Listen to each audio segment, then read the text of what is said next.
This is DarkSkySites.com, a new light pollution tool that takes the concept of light pollution modeling to a whole new level. And today we're going to take a look at both some of the underlying physics and simulations that have been used to create this tool, but also some of the very, very cool features that I haven't seen on any other tool at all.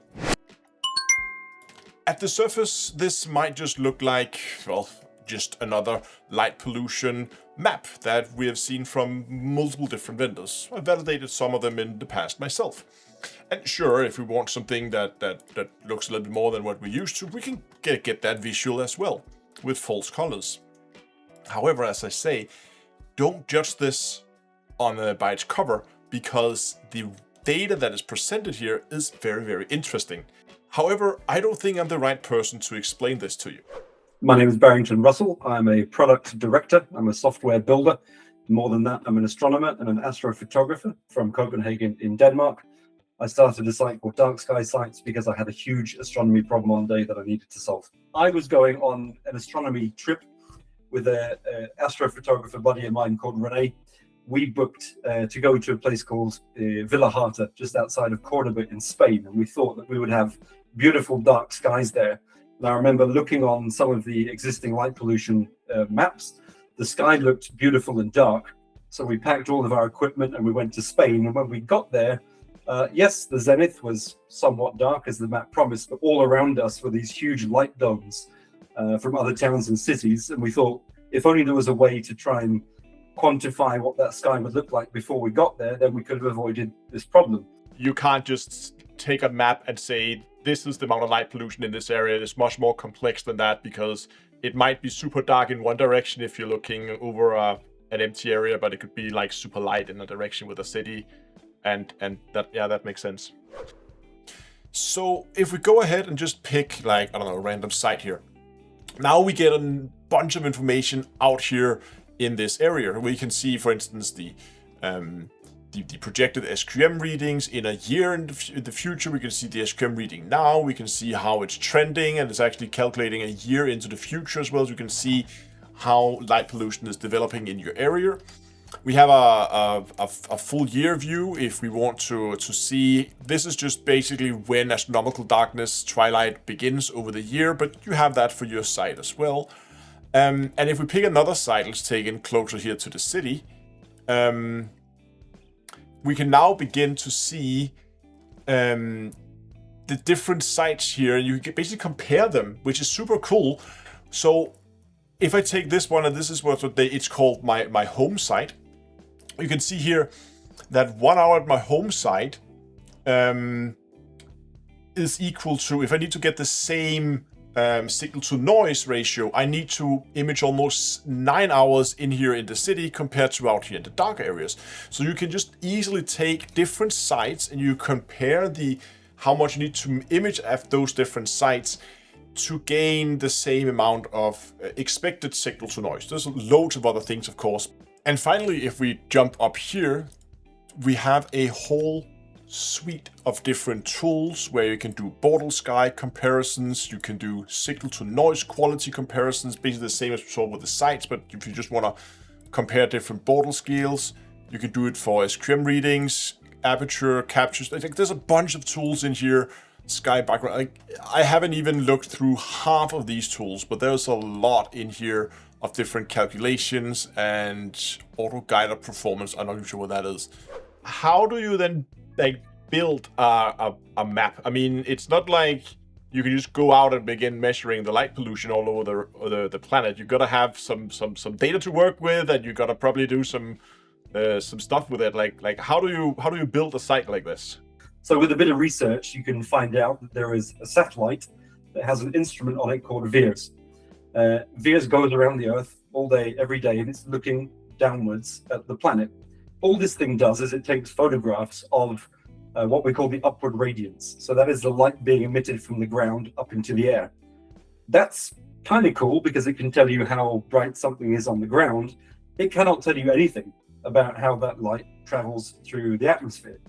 So if you want to build a light pollution site, the very first thing that you need to do is find out how the heck do I take this light going up into the sky and propagate it or glow it into a virtual atmosphere. And so this is the very beginning of the problem, and the crying begins when you realize that you have to solve this problem. So the first step is to try and set up some algorithm that can simulate an atmosphere, that can look at this ground emission and say, well, where does that light go? The problem is that if you want to do this for the whole world in great fidelity, and you want to do it over and over again, as you would imagine, it's extraordinarily expensive. Computationally, it's just infeasible to do that. And so you need some sort of fast analytical approach to try and approximate how this radiative transfer works. So the very first problem that I tackled, I would say, over the course of 6 months, and it took a very long time to really piece together the physics behind how to do this thing, was to build in Python an engine that could take this VIIRS data. And we can get the data from NASA every day if we want. I mean, that's a lot of data, but in practice we do it every month because that's a very high frequency of update for the everyday astronomer. So what do? We build a virtual layered atmosphere. We use something called the US standard atmosphere. One of the things about atmospheres is that they are not they're not smooth. There are different layers inside them.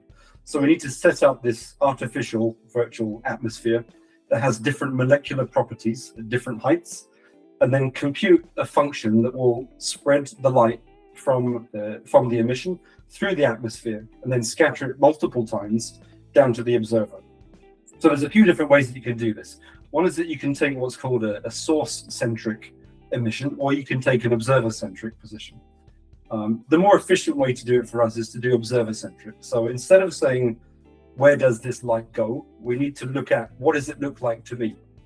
If we spread every photon through every molecule of the atmosphere at whatever resolution, and do that 1 million times over, you would do it for years. Yeah, you wouldn't just serve a farm somewhere.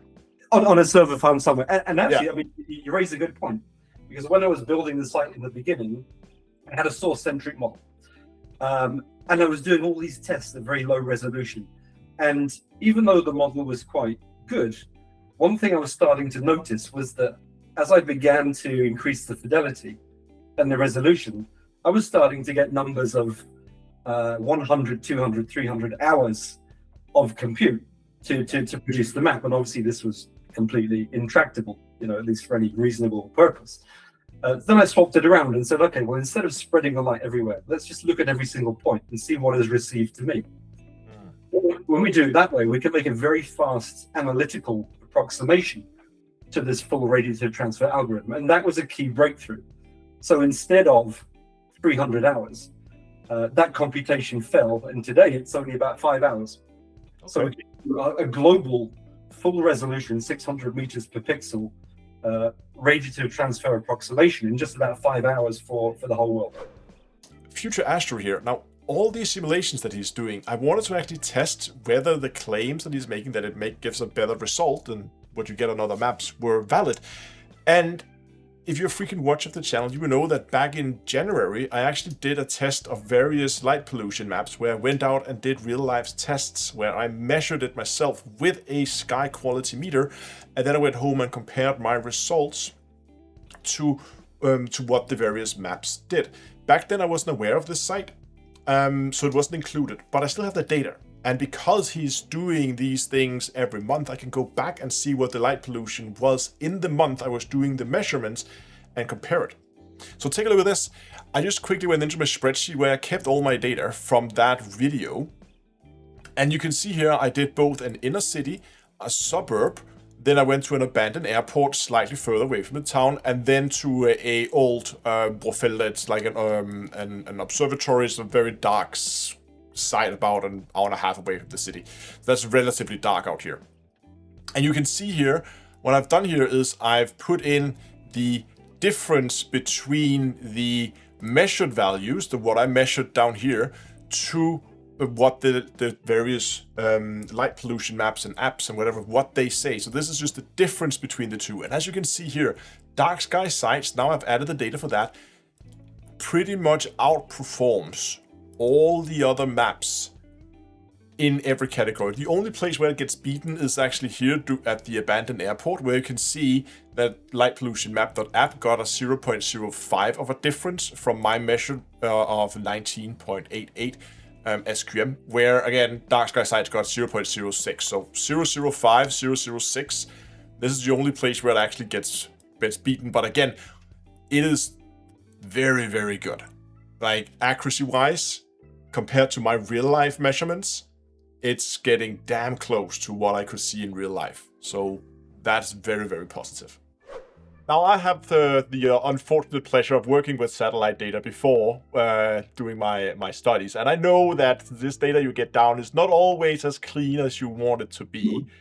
And I specifically, I think I spotted some of it in one of your very, actually the recent data set as of this recording from May, where there's no data above 60 degrees north. Like, what happens there?